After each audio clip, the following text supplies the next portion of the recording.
Gloria a Dios. Vamos a estar abriendo nuestra Biblia en el libro de Jonás, en el capítulo 1 del libro de Jonás. Y aunque el tema de la enseñanza no tiene que ver con la experiencia de Jonás directamente, vamos a enfocar una parte de la lectura para llevar la enseñanza en esta mañana. Libro de Jonás, capítulo 1. Amén. Amén. Gloria a Dios. Leemos con la bendición de nuestro Señor. Dice la palabra: Vino palabra de Jehová a Jonás, hijo de Amitai, diciendo: Levántate y ve a Nínive, aquella gran ciudad, y pregona contra ella, porque ha subido su maldad delante de mí. Y Jonás se levantó para huir de la presencia de Jehová a Tarsis, y descendió a Jope, y halló una nave que partía para Tarsis, y pagando su pasaje, entró en ella para irse con ellos a Tarsis, lejos de la presencia de Jehová. Pero Jehová hizo levantar un gran viento en el mar, y hubo en el mar una tempestad tan grande que se pensó que se partiría la nave. Y los marineros tuvieron miedo, y cada uno clamaba a su Dios, y echaron al mar los enseres que había en la nave para descargarla de ellos. Pero Jonás había bajado al interior de la nave y se había echado a dormir. Y el patrón de la nave se le acercó y le dijo: ¿Qué tienes, dormilón? Levántate y clama a tu Dios. Quizá Él tendrá compasión de nosotros y no pereceremos. Amén. Amén. Señor maravilloso, Padre bueno, damos gracias, mi Dios, por esta oportunidad en la cual nuevamente recibimos tu palabra.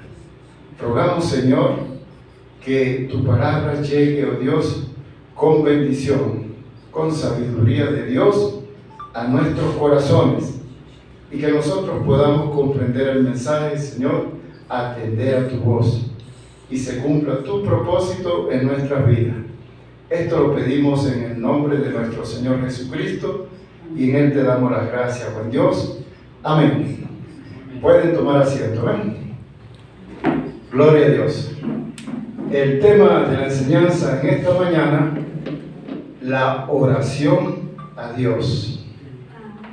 La oración a Dios. Amén. Amén. Gloria a Dios. Vemos por la palabra que está sucediendo un hecho en el cual los hombres están clamando a su Dios. Dice el versículo 5: y los marineros tuvieron miedo, y cada uno clamaba a su Dios. Cada uno clamaba a su Dios. Pero Jonás descendió al interior de la nave, en la parte baja, y se había echado a dormir. El patrón de la nave se le acercó y le dijo: ¿Qué tienes, dormilón? Levántate y clama a tu Dios. Quizá Él tendrá compasión de nosotros y no pereceremos. Hay un lugar en el cual todas las personas se sienten en algún momento motivados a clamar, a interceder, a llorar, a suplicar y a humillarse en la presencia de Dios.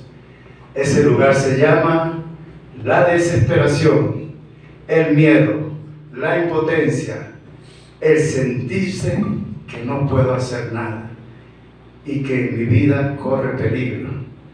Ese lugar se llama el lugar de tormento, o el lugar en el cual nuestras fuerzas se terminan y sentimos que no podemos solos. Necesitamos de Dios. Está la nave, están los marineros, está Jonás, no sé cuántas personas, un centenar, 60, 70, 80, no sé, van todos en la nave. Hay un hombre que ha infringido el mandato de Dios. hay un hombre que ha faltado a la orden que Dios le ha dado. Todos los que van en la nave no tienen culpa de la situación. Mas sin embargo, Jonás, que es el que está en esa nave, es el causante de esta situación que de repente se presentó. No se presentó al salir la nave, sino que cuando ya está en alta mar, en el lugar donde no pueden lanzarse a la orilla para salvar su vida, en ese lugar se presentó la situación. Una situación desesperante. Y lo interesante es que la Biblia dice que cada uno clamaba a su Dios. Presten atención acá. Cada uno clamaba a su Dios. Una nave, un barco, 60, 70, 80 personas, y todos, al parecer, tienen un Dios distinto. Tienen un Dios diferente de sus compañeros. Son compañeros de nave, son compañeros de trabajo, son compañeros de vida, son compañeros en el lugar donde se desenvuelven, mas sin embargo no comparten la fe, no comparten su creer, no comparten su Dios. Y supongamos que en ese lugar se generaron grupos, y entonces un grupo está clamando a un Dios, y otro grupo a otro Dios, y otro a otro, y así. Pero todos están desesperados, temen por su vida. La nave se mueve de un lado a otro, y ellos piensan que la nave se va a partir, por eso toda la carga de la nave la echan. Qué interesante, porque esta situación se presenta también cuando Pablo es llevado a Roma. Se presentó una gran tempestad y todos en el barco decidieron botar o echar al mar los enseres de la nave, todo lo que era de peso. Y ese lugar donde tememos por nuestras vidas, que comenzamos a botar los enseres, todas aquellas cosas que pesan como pecado en nosotros. Cuando las personas se sienten desesperadas, cuando las personas se sienten que la situación va a terminar con la muerte, comienzan a desprenderse y a soltar cosas de su vida y a decir: oye, perdóname fulano porque te fallé, perdóname hermano mío, perdóname. Y comienzan a reconocer sus errores y a mirar en el interior de sus corazones y a sacar cosas que se volvieron y se convirtieron en un peso. Dice la palabra que nos despojemos de todo peso y del pecado que nos asedia. ¿Cuántos de nosotros como hijos de Dios hemos acostumbrado a vivir con el peso del pecado porque sentimos que todavía no nos asedia? Porque sentimos que podemos sobrellevarlo, porque sentimos que aunque sabemos que estamos cargando un peso de pecado, bien sea por falta de perdón, bien sea porque hacemos cosas indebidas, bien sea por pensamientos que practicamos, bien sea por lo que sea, es un peso de pecado que está en nosotros. Pero ¿saben cuándo decidimos nosotros muchas veces soltar, desprender y botar ese peso de pecado? Cuando vemos que la muerte está frente a nosotros, cuando vemos que la eternidad está a un paso, cuando vemos que se presentó o llegó la eternidad y tenemos poco tiempo. Y en ese poco tiempo lo primero que queremos hacer es desprendernos de todo el peso del pecado que nos asedia. Pero el apóstol nos aconseja que no hagamos esto en el momento de la desesperación, sino que en nuestro caminar en Cristo, en nuestra vida en Cristo, nosotros vayamos soltando y despojándonos del peso del pecado. Estas personas botaron los enseres de la nave. En el caso de Pablo, botaron los enseres de la nave quedó solamente con los pasajeros, las personas. ¿Para qué? Para que tuviesen más liviana, más oportunidades de flotar.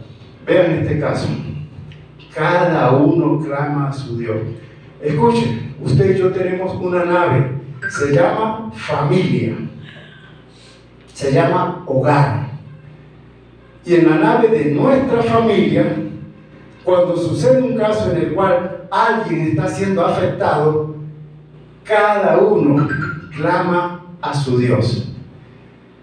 ¿No habrá notado o no se habrá dado cuenta usted que muchas personas de nuestra familia, cuando alguien está siendo afectado, algunos dicen, no, yo le prendí una vela a la Virgen del Carmen, yo estuve orando a la Virgen María, yo le estuve pidiendo a San Pedro, y la solterona dice, no, yo tengo 5 velas prendidas a San Antonio, porque él es el que provee marido. La solterona le está pidiendo a San Antonio que le dé un marido, y otros le están pidiendo al Dios de los viajeros, de los choferes, y otros le piden al Dios, y cada uno tiene su Dios. Escuchen, porque la nave de la familia tiene personas que claman a un Dios distinto, que no es el Dios creador del cielo, de la tierra, de los hombres, de todos los seres creados. Ellos claman a otro Dios, no al Dios creador. Y es tremendo, mis hermanos, porque nosotros como hijos de Dios muchas veces muere un familiar y encontramos que los cristianos hacemos un servicio cristiano al funeral que se practica. Pero entonces alguien de nuestra familia, no, yo lo quiero llevar allá para que el cura también le haga una misa. Y el otro dirá, no, yo quiero esto, y yo quiero esto, y vemos que dentro de esa nave que se llama familia, hay muchos dioses. Sin embargo, dice la Biblia que nosotros fuimos llamados a ser luz en medio de las tinieblas. Y recuerdo, cuando muere mi papá, nosotros como cristianos, se hizo un servicio y se predicó la palabra. Pero en la familia de mi papá, unos son católicos y ellos tal vez querían una misa, o tal vez querían que se hiciese algo diferente. Y así usted va a notar que no solamente en la muerte, sino en la enfermedad, en la dificultad y en cualquier situación que se presenta en la nave que se llama familia, muchos están clamando a un Dios distinto.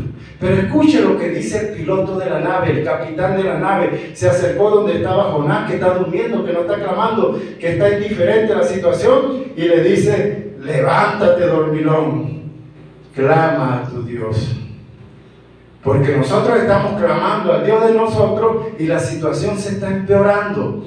Estamos clamando al Dios que nosotros tenemos y la situación se vuelve cada vez más en contra de nuestras vidas. Aunque estamos clamando a nuestro Dios, no estamos viendo respuesta ni esperanza. Clama al Dios tuyo.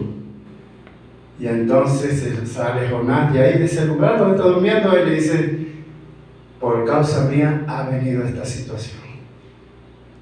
Dios, y ahí da testimonio, Dios me envió a Nínive, me envió a la derecha, pero yo me vine para acá, para Tarsis, a la izquierda, alejándome de Dios. Pero dijo el salmista: ¿a dónde huiré de tu presencia? ¿En dónde me esconderé de ti? Si subo a los cielos, allí estás tú. Si desciendo al fondo del mar, aquí tú estás. Si voy a los montes más altos, allí estás tú. Porque no hay lugar donde podamos escondernos de Dios. Jonás da testimonio, dice: Dios me envió y yo no fui. Y por eso se ha presentado esta situación. Porque antes que Jonás declarase todo esto, dice que ellos decidieron echar suerte para ver por causa de quién se había presentado esta dificultad, porque no era normal. Esto no era una tormenta de las que ellos como marineros estaban acostumbrados a sobrellevar, sino que fue algo totalmente distinto y dijeron: alguien tiene que ser el culpable. Y entonces jugaron a la botellita y la suerte cayó en Jonás. Bueno, no jugaron a la botellita, y se echaron suerte y la suerte cayó en Jonás. Y ahí Jonás declaró: yo estoy huyendo de Dios, Dios me envió. Pero hagan una cosa: tírenme al mar y el mar se va a calmar. Y ellos no querían tirar al mar. Sin embargo, decidieron echarlo al mar y ya Dios tenía preparado todo. Pero escuchen, En ese momento que Jonás cae al agua, inmediatamente se hizo grande bonanza. ¿Y qué creen ustedes que pasó? Estos hombres que clamaban cada uno a su Dios, yo me imagino que aquellos que llevaban su Dios de bolsillo, esos pequeñitos, su tarjetita de su Dios,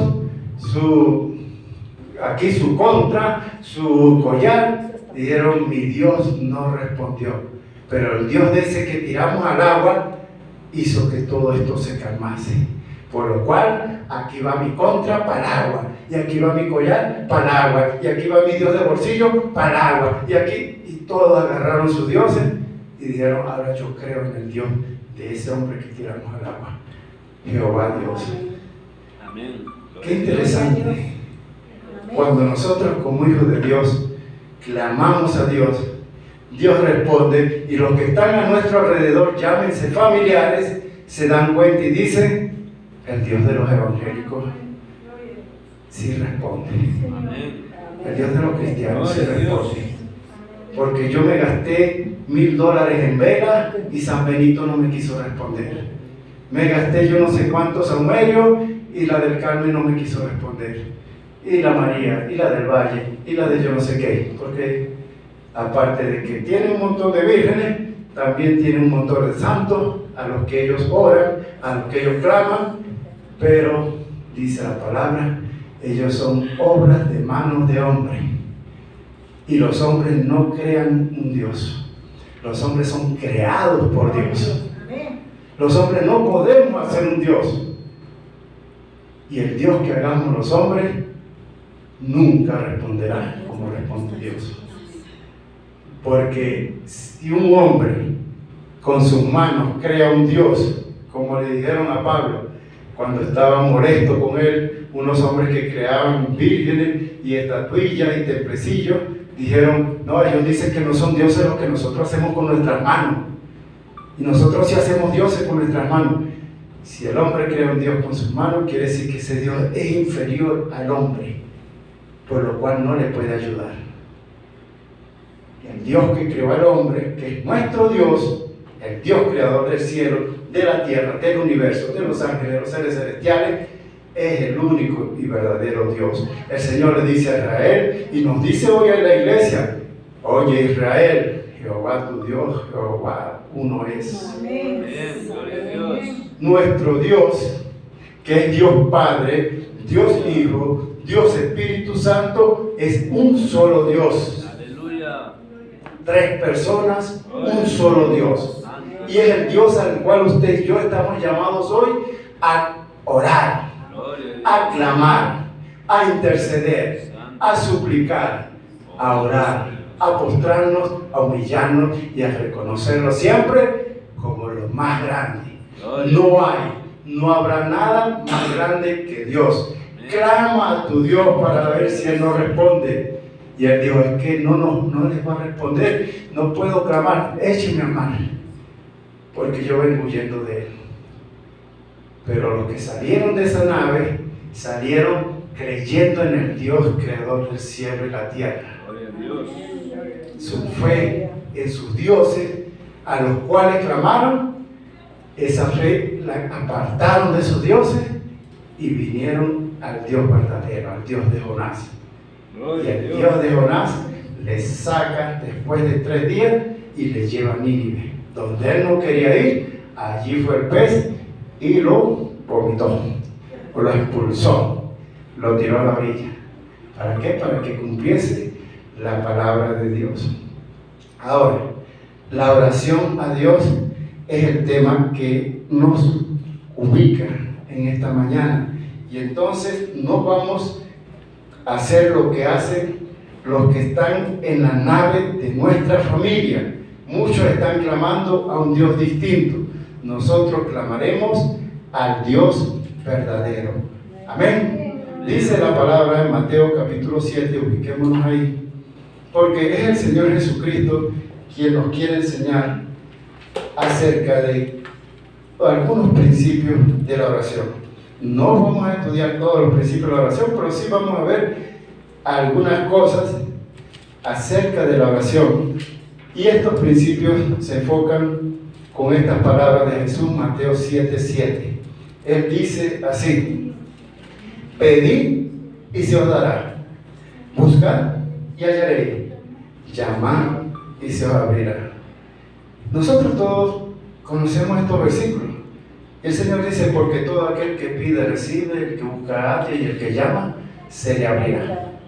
Conocemos los versículos, pero a veces, conociendo la palabra, el Señor tiene que recordarnos que es bueno que nosotros pidamos, que le busquemos, que le llamemos, porque Él siempre está dispuesto a atendernos.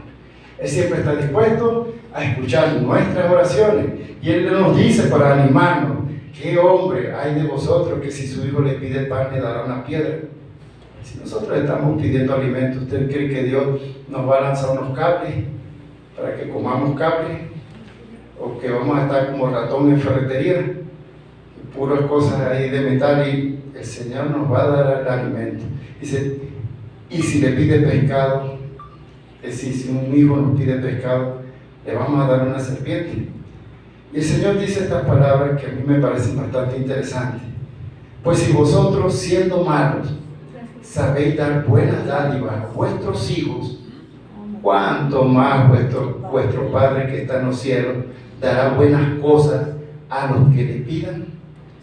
Cuánto más nos dará el Señor a los que pidamos. Pero ¿qué está pasando? Que muchas veces nosotros pedimos y nos cansamos de pedir. Pedimos y decimos: no, debe ser que esto que estoy pidiendo no es lo que el Señor quiere que yo pida. Voy a pedir otra cosa. Voy a cambiar esta oración. Voy a dejar de pedir esto. Mi hermano, si usted y yo estamos pidiendo algo bueno, que está conforme a la voluntad de Dios, si no lo hemos recibido, podemos seguir pidiendo. Debemos seguir pidiendo. Si usted está pidiendo justicia en algo que usted ha sido dañado, afrentado, el Señor dice que Él hará justicia. Pero Él quiere que usted y yo sigamos pidiendo. Pedid se os dará, buscad y hallaréis, llamad y se abrirá. No sabemos de memoria, pero no tomamos en cuenta que el Señor dice: si nosotros somos malos y le damos cosas buenas a nuestros hijos, Dios, que es bueno, Él sí es bueno, dice: ¿cuánto no dará a sus hijos las cosas que le pidan?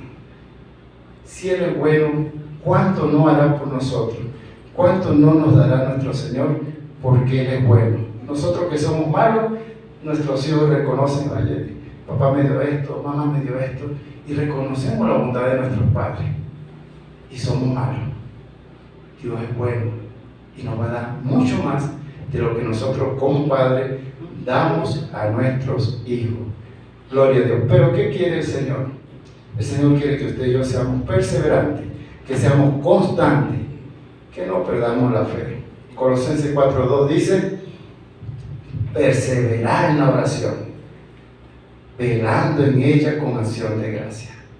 Perseverar en la oración, pero con acción de gracia también, dando gracias, porque somos agradecidos en las cosas buenas, y en las cosas malas que pasan no podemos o nos cuesta decir gracias, Señor. Pero ¿sabe qué? Muchas de las cosas que aparentemente son malas, que vienen a nosotros, detrás de ellas traen algo bueno. Amén. Esas cosas o situaciones que nos suceden, que nosotros las consideramos que son malas, detrás viene algo bueno. Gloria a Dios. El apóstol escribe así y nos dice a nosotros: a la verdad, ninguna disciplina al presente parece ser motivo de gozo. A la verdad, si lo parafraseamos, ninguna situación que me está afectando físicamente, espiritualmente o emocionalmente parece que es un motivo de gozo. Pero dice que después da fruto apacible de paz a los que con ella son ejercitados.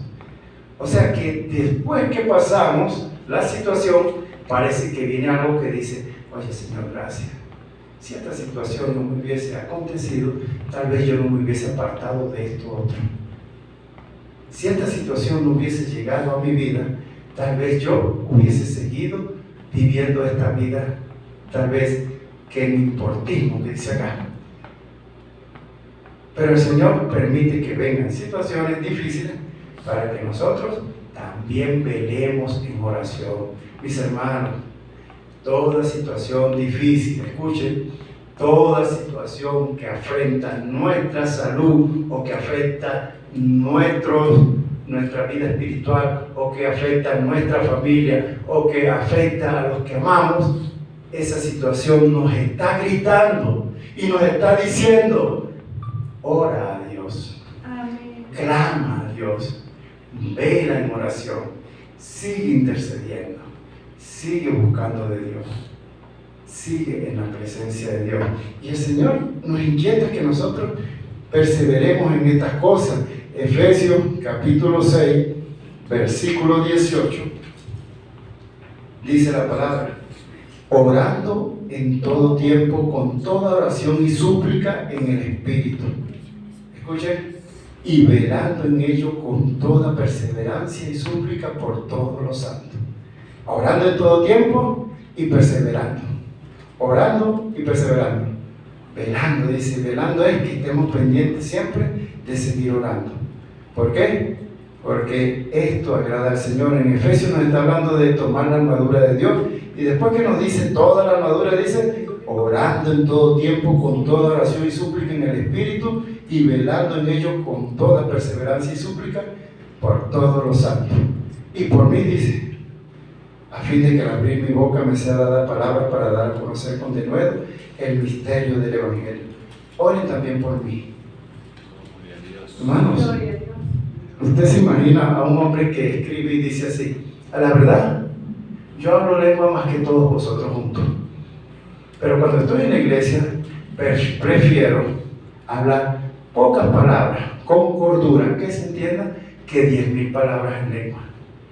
O sea que si él hablaba lengua más que toda la congregación y que los corintios, era una persona de mucha oración, era una persona que oraba en lengua y que oraba en el Espíritu y que estaba en la presencia de Dios.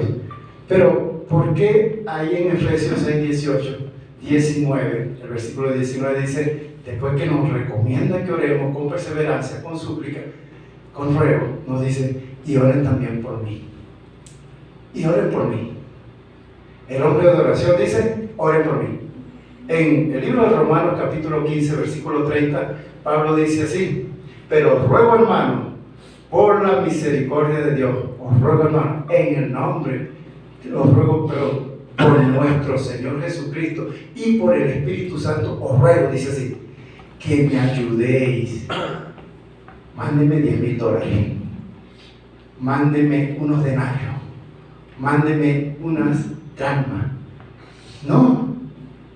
Él dice: pero ruego, hermano, por nuestro Señor Jesucristo y por el Espíritu Santo, que me ayudéis orando por mí a Dios. El hombre que está haciendo milagros, el hombre que Dios le usa con señales, prodigios y maravillas, el hombre que le muerde una serpiente y no pasa nada, el hombre que consigue ahí a un hombre ahí enfermo, ora y el Señor le sana, el hombre que está viendo mucho la mano y el poder de Dios obrando a través de su vida, dice: yo le ruego por nuestro Señor Jesucristo, por el Espíritu Santo, que me ayude orando por mí a Dios. Gloria a Dios. Basta sus oraciones nada más para que su vida espiritual en Cristo se mantenga estable. Yo creo que no. Yo necesito de sus oraciones. Yo sí necesito. Cuando usted pueda, cuando usted se acuerde, ore por mí, porque yo estoy orando también por usted. Amén. Amén. Y aunque usted pensará: no, pastor, yo no necesito que usted ore por mí porque yo oro 3 horas todos los días. Ya es suficiente con lo que yo oro por mí.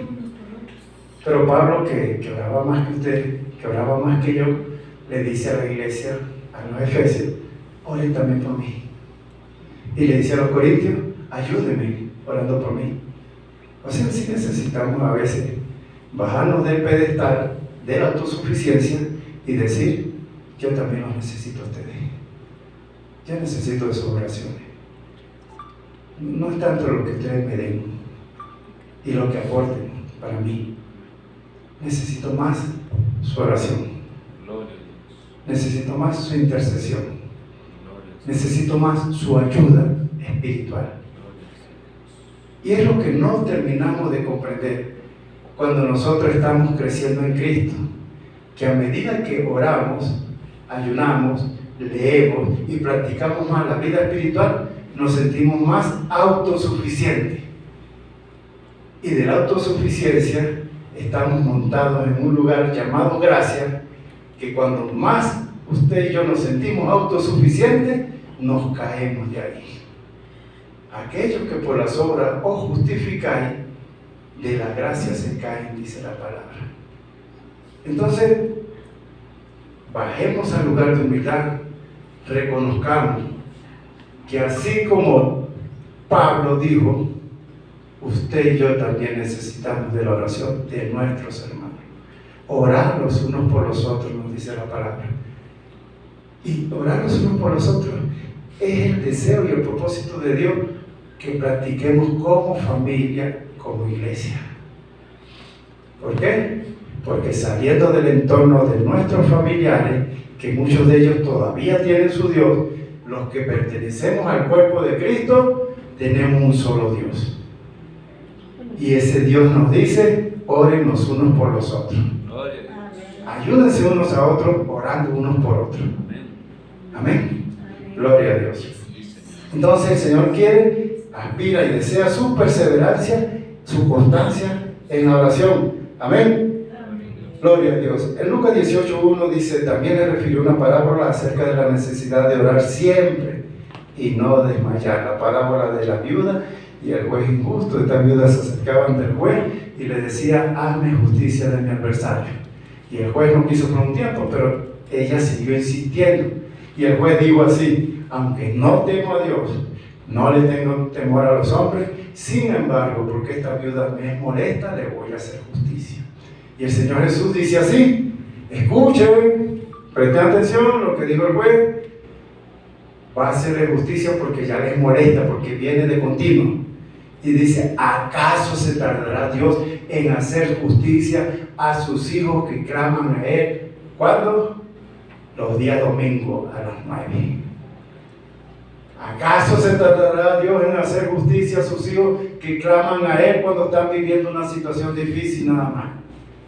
¿Se tardará Dios en hacer justicia a sus hijos que oran la oración de 3 segundos?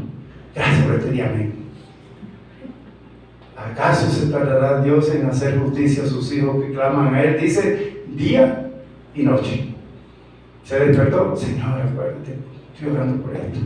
Se duerme otra vez. Se vuelve a despertar, Señor, otra vez aquí estoy. Estoy intercediendo, sigo orando, Señor, sigo clamando. Día y noche, Señor. ¿Por qué? Porque Dios no se va a tardar. Amén. Dios no llega antes, no llega después, llega en el momento. Amén. Él no se tarda, no se adelanta. No es como nosotros que tenemos mil y una excusas para no hacer las cosas en tiempo. Dios hace todo en el momento perfecto, en el tiempo perfecto. Pero Dios está obrando.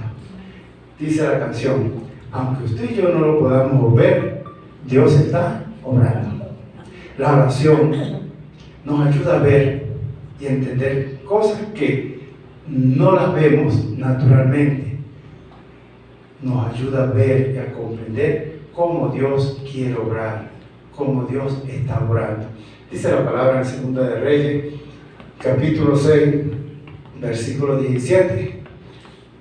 Voy a más o menos a parafrasear la situación. Eliseo se encuentra con su siervo y los sirios han planificado varios ataques en contra del pueblo de Israel. Cada vez que ellos se reúnen en un lugar secreto, dicen, nos vamos a colocar el ejército aquí y acá y lo vamos a atacar por aquí y por allá. Y entonces Eliseo le mandaba a decir al rey de Israel, mira que los sirios van a estar en esta parte, para que tú te coloques en tal parte. Y entonces se les echaba a perder el plan, hacían otro plan y todo esto venía pasando. Y el rey de los sirios les dice así, bueno, ¿hasta cuándo? ¿No me van a declarar quién de ustedes es el traidor? ¿Quién de ustedes le está revelando nuestros planes al rey de Israel? Y se levantó uno y dijo, no, es que allá está Eliseo. Y todo lo que tú dices aquí en tu cámara más secreta, Dios se lo revela. Y entonces el rey mandó un ejército y rodearon la ciudad y rodearon el lugar donde estaba Eliseo. Y en la mañana se levanta Gisé, su siervo, y ve que está rodeado por gente de a caballo, un ejército grande, y le dice: ay, padre mío, ¿qué vamos a hacer? Estamos rodeados. ¿Y sabe cómo andaba Eliseo? Tranquilito. Gracias, Señor. Gloria a Dios. Aleluya. Como esos santos que predican por ahí que dicen: aleluya. Gloria a Dios. Y te quedas así: gloria a Dios. Eliseo tranquilito. Y dice: acá, dice, voy a orar por ti. Voy a orar por ti, para que tú veas lo que yo veo. Porque Eliseo sí estaba viendo espiritualmente. ¿Sabe qué? Si usted y yo no estamos orando ni practicamos la oración, no vamos a comprender muchas cosas espirituales que están rodeando y están pasando espiritualmente. Pero le dice: que voy a orar por ti. Señor, abre los ojos de aquí de Gisé, para que él vea. Y Dios le abrió sus ojos y vio no el ejército que le estaba rodeando de los sirios, sino que vio gente de a caballo, con espadas de fuego encendidas en sus manos, carrozas de fuego y un ejército más grande. Y antes de esto ya Eliseo le había dicho: son más los que están con nosotros que los que están con ellos. Amén. El ejército que nos respalda a nosotros es más grande que el ejército que viene aquí a rodear. Gloria a Dios. Es tremendo, mis hermanos. En ese momento él pudo ver que Dios les estaba guardando y protegiendo. ¿Sabe qué? Se presentan situaciones que atentan contra nuestra vida y nosotros vemos el ejército que está atacando. Y esas situaciones se puede llamar enfermedad, se puede llamar peligro. Por ejemplo, la situación del Medio Oriente, muchas personas dicen: no, que la guerra, que esto. Y aunque ahorita se detuvo por un breve tiempo esos ataques entre Israel, Irán, qué sé yo, pero cuando estamos en pleno ataque, ¿cuánta gente no estaría desesperada? Y si nos tiran una bomba de esas que se extiende el alcance, como la bomba atómica, porque ahorita hay unas bombas más peligrosas y con efectos más letales que la bomba atómica. ¿Y cuántas cosas se vendrían a la mente de las personas? Pero dice la palabra, el hombre de Dios dijo: Señor, abre sus ojos. La iglesia necesita abrir los ojos también, porque cuántas cosas malas pueden venirse sobre el país, sobre la economía, sobre nuestra situación familiar, sobre cualquier cosa que nos afecte. Pero nosotros tenemos que abrir nuestros ojos espirituales y ver que son más los que están con nosotros, porque con nosotros está el que dice: yo soy tu guardador, yo soy el que te cuido, yo soy el que te protejo, yo soy el que te provee, yo soy el que te sustenta, yo soy el que te sana. Y el Señor nos sigue diciendo esto. ¿Sabe por qué? Porque Él quiere que usted y yo crezcamos en fe, crezcamos en confianza en Dios, en decir: sí, Señor, aunque la situación es adversa, yo no la puedo controlar y el peligro viene contra mí, yo sigo mirándote a ti. Gloria a Dios. ¿Cuándo es el momento en que usted y yo titubeamos en nuestra fe? Cuando hacemos como Pedro, quitamos los ojos de Jesús y lo ponemos en la situación. Ahí la situación crece. Pero cuando usted ve la situación y en lugar de poner sus ojos en ella, pone los ojos en Jesús, hace que la situación se vea pequeña, porque Dios es grande. Ninguna situación va a superar la grandeza de Dios. Llámese como se llame, Dios siempre va a estar por encima de cualquier situación adversa que pueda tocar, que pueda llegar a nuestras vidas. Entonces, cuando estamos rodeados de muerte, necesitamos ver que con nosotros está el que dijo: yo soy la resurrección y la vida. El que cree en mí, aunque esté muerto, vivirá. Juan 11:25. Y el 40 dice: no te he dicho que si crees, verás la gloria de Dios. Entonces, si la muerte nos rodea, recordemos que Jesús dijo: yo soy la resurrección y la vida. Amén. Y Él es el que da vida. Amén. Hablaba en estos días con un pasajero, llevaba a su niña de 6 años. Y cuando nació la niña, muy pequeñita, ¿sí? no normal, le dijeron: esta niña no va a vivir más de 15 días. Y ellos se resignaron, él y la esposa. Pero ya la niña tiene 6 años. Y ¿sabes qué es lo tremendo? Que hasta ese día que yo hablé con él, creo que no había entendido que el que le daba vida a su niña es Dios. Él pensó que por cosas de su fe o de qué sé yo, pero no en ningún momento dio testimonio de que Dios preservaba la vida de su niña. Y yo le dije: mire, esa niña no murió porque Dios, el Creador, es el que le da vida. Porque los médicos no determinan la vida de una persona, ni determinan la vida de un bebé. El que determina la vida de un niño, de una persona, de quien sea, se llama Dios. Y ha establecido un día, y estableció un tiempo. Y Él es el que dice: vivirá.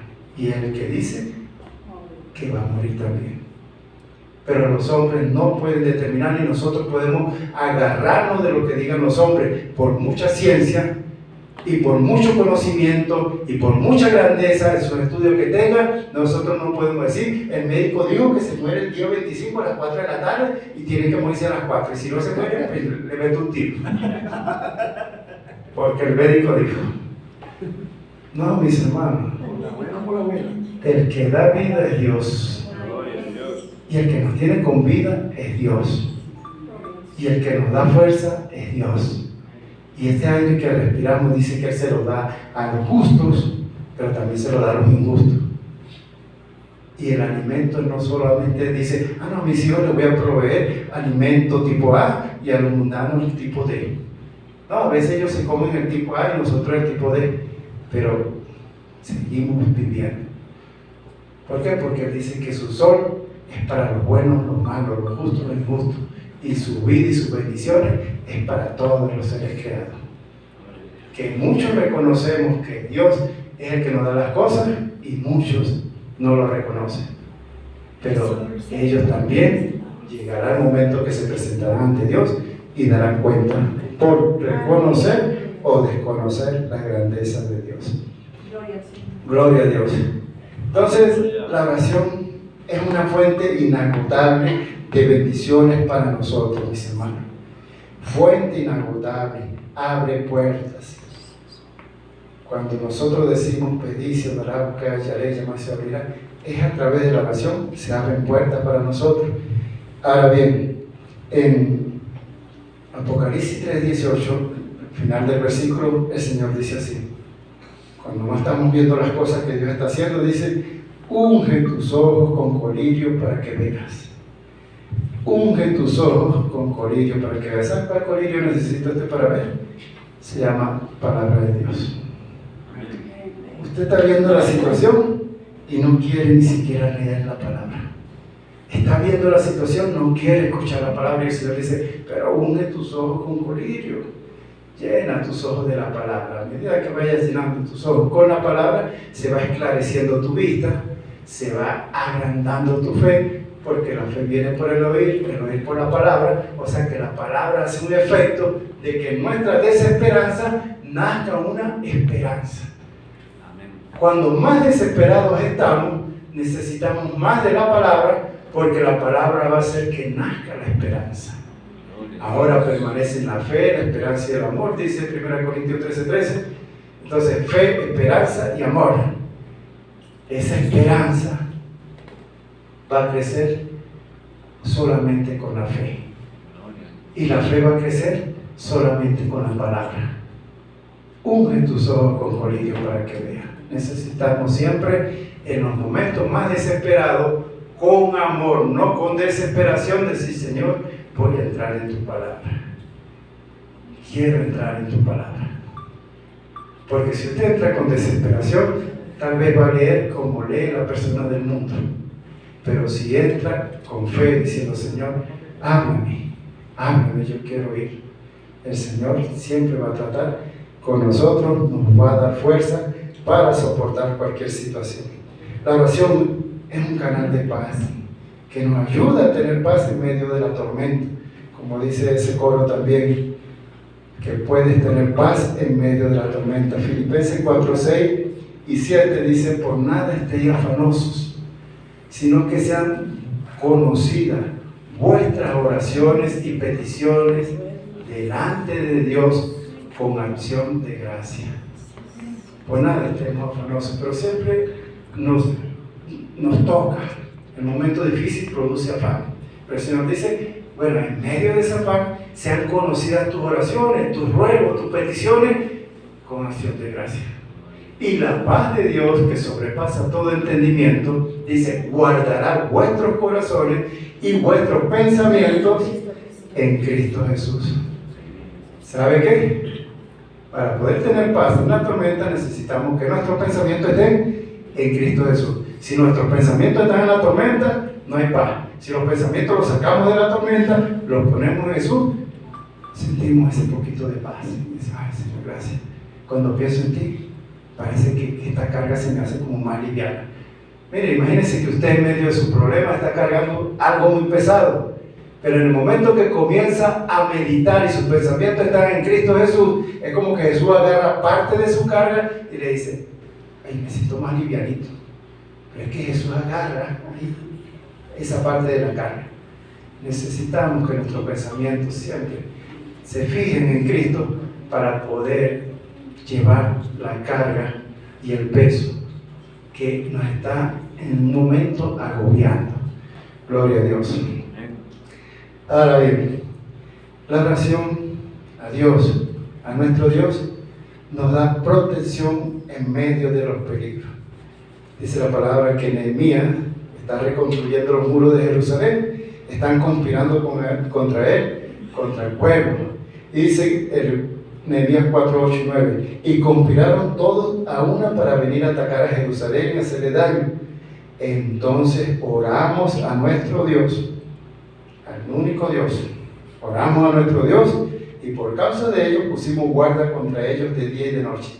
Esto es interesante, mis hermanos.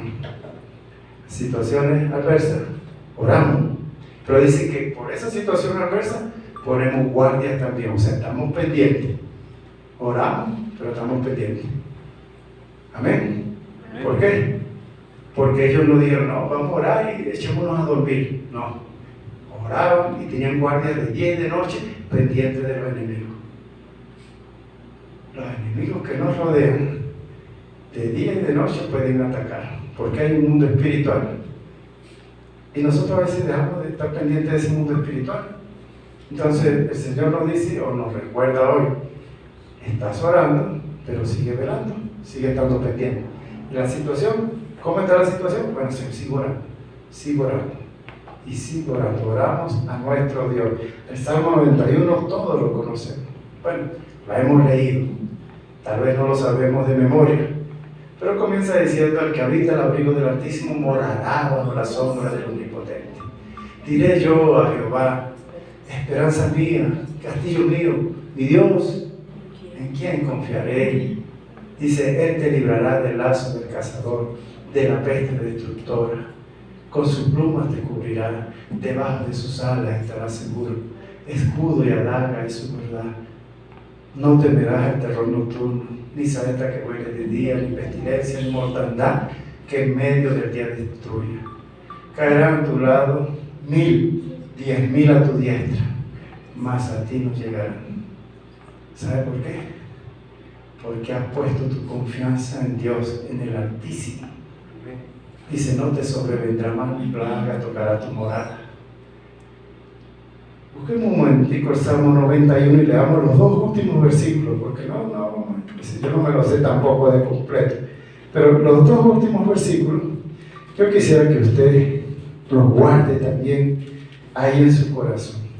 Dice así, versículos 15 y 16: me invocará y yo le responderé, con él estaré yo en la angustia. Escuchen: lo libraré y le glorificaré. Preste atención: me invocará y yo le responderé. ¿Tiene usted alguna angustia?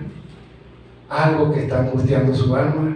algo que saca lágrimas de sus ojos, algo que está perturbando su vida emocional o algo que está destruyendo su vida física, se llama angustia. Y el Señor dice, con Él estaré yo en la angustia. Usted no está solo, mi hermano. Mi hermana, usted no está sola. No estamos solos. El Señor dice, yo estoy ahí. Ahora alguien dirá, pero Señor, entonces, si tú estás conmigo, ¿por qué la angustia? Porque la angustia también es necesaria. La angustia es necesaria, ¿sabe por qué? Porque hay muchas personas que viven lejos de Dios y solamente con la angustia es que se acercan y dicen, Señor, mira, viajé 10,000 kilómetros para acercarme a ti porque yo vivía por allá 10,000 kilómetros lejos de ti. Pero esta angustia, tomé el avión para llegar a ti. La angustia hace que miles y millones de personas clamen a su Dios. Pero la angustia hace que miles, tal vez millones de personas conozcan al verdadero Dios. Porque cuando no consiguen respuesta en su Dios, dicen, no, pero es que el Dios, ese que predican los cristianos, los evangélicos, ese Dios responde, ese Dios da paz. Mi paz os dejo, mi paz os doy. Yo no la doy como el mundo la da, dijo Jesús. No se turbe el corazón, no tengan miedo. Entonces, ese Dios nos da palabras que tienen vida. Las palabras que tú hablas son vida. Tienen vida eterna. Solo tú las tienes, dijo Pedro, solo tú tienes palabras de vida eterna. Y cuando recibimos esas palabras, no es como las personas del mundo cuando nos dicen, oh, yo soy un coach de motivación, estás viviendo una situación difícil, yo te voy a dar unas herramientas para que tú salgas y te sobrepongas y puedas. Eso dicen ellos con la ciencia, pero eso no nos da paz. Y esas palabras no tienen vida, y esas palabras no tienen poder. Pero cuando escuchamos la palabra de Dios, parece que esas palabras, cuando nos apropiamos de ellas, nos llenamos de fe y esas palabras como que cobran vida y se vivifican en nosotros. ¿Sabe qué tan fuerte y poderosa es la palabra de Dios que el salmista dijo así? Vivifícame conforme a tu palabra y yo guardaré los dichos de tu boca. O sea, me das vida con tu palabra, me das aliento con tu palabra, me das fuerza con tu palabra.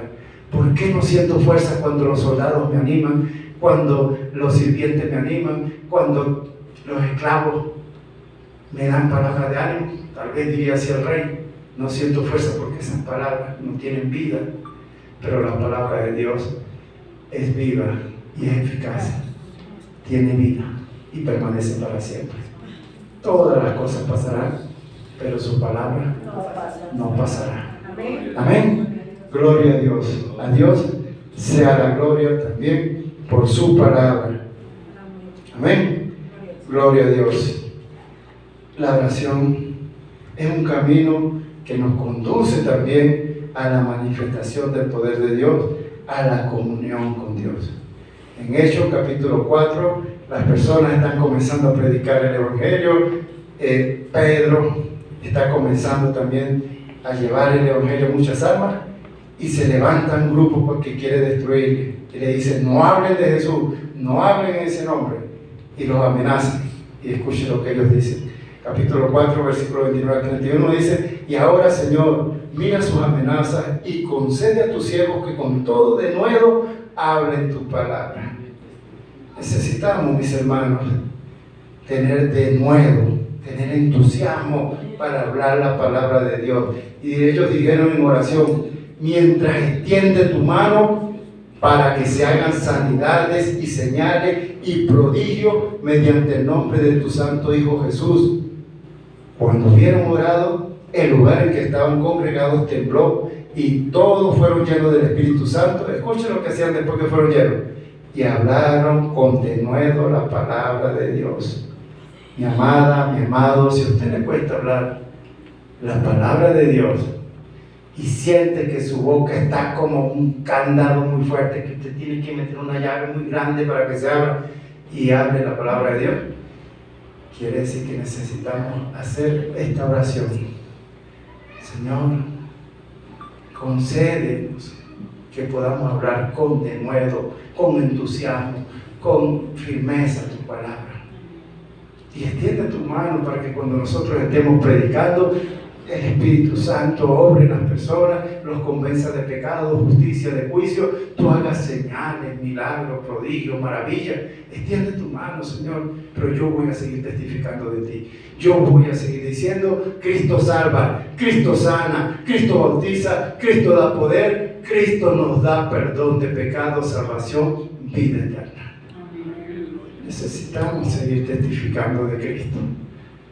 Y hacerlo con denuedo es hacerlo con plena convicción, certeza y seguridad, no titubeando, porque estamos llamados a testificar de Jesús. Si usted va a testificar de José Castro, está perdido, porque no tiene nada bueno que decir de mí, pero sí tenemos muchas cosas buenas que decir de Jesús, y de Él sí vale la pena seguir testificando y hablando. Pedro y Juan fueron a la hora novena, dice que era la hora de oración al templo, y fueron a orar a las 3 de la tarde, a la hora novena, y había un hombre ahí que pedía limosna, y le dice: bueno, denme, y estaba atento, y Pedro le dice: míranos a los ojos, y entonces él se quedó atento, pues, ¿cuánto irán a sacar? Dice: no tengo plata ni oro, pero lo que tengo te doy, en el nombre de Jesús, levántate y anda. Y lo agarró por las manos y se levantó y entró al templo alabando, saltando, glorificando a Dios.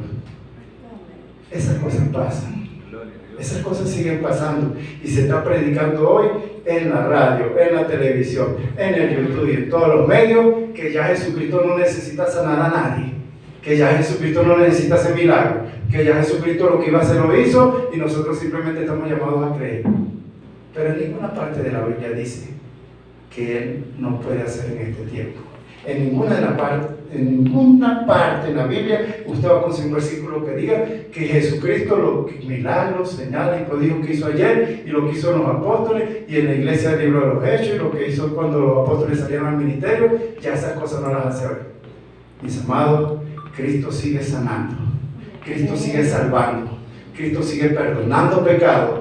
¿Y por qué si Cristo perdona pecados? ¿Y por qué si Cristo salva a las personas? ¿Qué le cuesta a Cristo conseguir haciendo milagros? ¿Sabe qué pasa? Que se nos está enseñando en este tiempo a no creer en esa parte. Eso ya quedó para allá, para los hechos, para 2000 años atrás. Pero cuando usted lee la historia, Cristo siguió haciendo milagros. Y usted consigue historia de 1000 años atrás de los cristianos, y va a conseguir milagros en ese tiempo, y 100 años atrás, milagros. Y hace 40 y 50 años atrás, cuando el Evangelio estaba creciendo aquí en Latinoamérica de una forma vertiginosa, grande, Dios obraba milagros, señales y prodigios. Y tenemos evangelistas como Gigi Ávila, que Dios le usó en milagros, en señales y prodigios. Dios sigue haciendo. Nosotros tenemos que seguir creyendo, porque Dios es el mismo ayer, hoy y por los siglos. Jesucristo es el mismo ayer, hoy y por los siglos. Él no cambia, nosotros somos los que estamos cambiando, nosotros somos los que queremos darle la vuelta a la situación. La oración nos libra de pruebas y de angustia. Pablo está preso, dice, está custodiado por 4 grupos de soldados. En todo momento tenía que estar ahí, en la cárcel. Escuche, pero la iglesia hacía sin cesar oración a Dios por él. Eso está en Hechos 12:5. Escuche esta parte. Pero la iglesia hacía sin cesar oración a Dios por él. La angustia y desesperación por situaciones que escapan de nuestras manos o poder nos está gritando desesperadamente: es tiempo de hacer sin cesar oración a Dios por esta situación. Esta situación me está afectando. Voy a orar todos los días 3 minutos. Esta situación me está agobiando. Voy a orar media hora todos los días. Pero la Biblia dice: la iglesia hacía sin cesar oración a Dios por él. ¿Qué pasa, mis hermanos? Que a veces somos tan egocéntricos, otra vez somos tan autosuficientes, que decimos: bueno, yo solo voy a orar sin cesar por esto. ¿Y saben qué? a veces es bueno recordar que como iglesia, nosotros estamos también llamados a hacer oración sin cesar por algo que afecte a alguien en nuestro cuerpo. Porque dice la Biblia que todos somos miembros de un cuerpo y cuando el dedo se duele, pues todo el cuerpo se duele. Y si duele la cabeza, parece que todo el cuerpo está dolido. Cualquier miembro del cuerpo. Y a veces, ¿saben por qué no hacemos esto? Oración sin cesar por alguien de acá, de la congregación. Porque alguien de la congregación no se levanta y dice, hermano, estoy viviendo esta situación. Ayúdenme en oración, como dijo Pablo. Ayúdenme en oración. Hagamos oración por esto. Recuerdo cuando mi hermana se enfermó y nosotros como familia, en el día, en la mañana, en la tarde, en la noche, estábamos ahí orando. Y cuando mi papá vivió la situación del cáncer, nosotros como familia estábamos ahí y venían de la congregación y siempre manteníamos la oración sin cesar. Aunque unos no orábamos, en un momento había otros que sí estaban orando y otros que estaban orando. Esto se llama oración sin cesar. Esto no se practica hoy. Esto parece que se está dejando atrás. Pero por eso Dios hoy nos recuerda orar a Dios. Y nos dice algunas cosas que podemos hacer y practicar en nuestra oración a Dios. Amén. Esto de nosotros unirnos como iglesia para interceder por un propósito común viene de la mano de Dios también. Finalmente, mis hermanos, el poder de Dios se perfecciona en nuestra debilidad. Pablo ha visto maravillas en el cielo y dice que para que la grandeza de las maravillas no me saltase desmedidamente, me fue dado un aguijón en mi carne. Eso era algo que le producía grande dolor, pero decía que era un espíritu de Satanás, pero fue dado de parte de Dios. Espíritu para que le atormentase, le tocase algún aguijón ahí. Y Pablo dice, 3 veces he rogado que lo quite de mí. Y me ha dicho, escuchen, 3 veces he rogado para que Dios me sane de esto. 3 veces, 100 veces, 1000 veces, 1.000.000 de veces he rogado para que Dios quite esta situación. Y Dios nos dice hoy, bástate mi gracia, porque mi poder se perfecciona en la debilidad. Vivimos una situación que no se aparta de nosotros, que no la podemos quitar, y el Señor dice, bástate mi gracia, porque mi poder se perfecciona en la debilidad. Hebreos 5:7 dice así, y Cristo en los días de su carne, ofreciendo ruego y súplicas con gran clamor y lágrimas al que le podía librar de la muerte, fue escuchado a causa de su temor reverente. Cuando vamos a Mateo, dice la palabra que se postró de rodillas orando y diciendo estas palabras, Padre mío, si es posible, pasa de mí esta copa, pero que no sea como yo quiero, sino como quieres tú. Hay situaciones que no van a cambiar con nuestra oración, escuche, pero aunque la situación no va a cambiar, dice que el poder de Dios se va a perfeccionar en nuestra debilidad. Que Dios nos va a dar la fuerza para soportar y vivir esta situación. Que Dios nos va a dar la fuerza y la fe para testificar que aunque estemos en la situación X o Y, Dios sigue siendo nuestro Dios, nuestro Señor, nuestro Salvador. Que las cosas presentes, las cosas temporales de este tiempo, no las vamos a comparar con lo que se viene, con la gloria que viene para nosotros. Amén. Entonces, dice el mismo apóstol Pablo, por lo cual de buena gana, no de mala gana, de buena gana, me gloriaré más bien en mis debilidades, porque cuando soy débil, entonces soy fuerte. Por lo cual, por amor a Cristo, me gozo en las debilidades, en afrentas, en necesidades, en persecuciones, en angustia, porque cuando soy débil, entonces soy fuerte. Con la oración, nosotros comprendemos estas palabras. Dios nos hace fuertes en medio de la debilidad, de los problemas, de la angustia. Dios nos da fortaleza. Dios nos da fe para soportar. Dios nos da fe para seguir confiando, seguir creyendo, seguir esperando en Él. Culmino con Hebreos 4:16, guárdenlo en su corazón. Dice la palabra, acerquémonos pues confiadamente ante el trono de la gracia. Confiadamente, escuchen, No se acerque con desconfianza. No se acerque, voy a ver si Dios sí, si Dios no. Con confianza. Al trono de la gracia. ¿Qué es el trono de la gracia? El trono donde hay favores que usted no se merece. Donde hay favores que yo no me merezco. Dice que en ese trono podemos alcanzar misericordia y hallar gracia para el oportuno socorro. Acerquémonos pues confiadamente ante el trono de la gracia para alcanzar misericordia y hallar gracia para el oportuno socorro. Amén. Vamos a dar gracias. Gloria a Dios. Aleluya. Padre bueno, te agradecemos, Señor, por esta enseñanza que nos has dado. Gracias, mi Dios, por hablar a nuestra vida.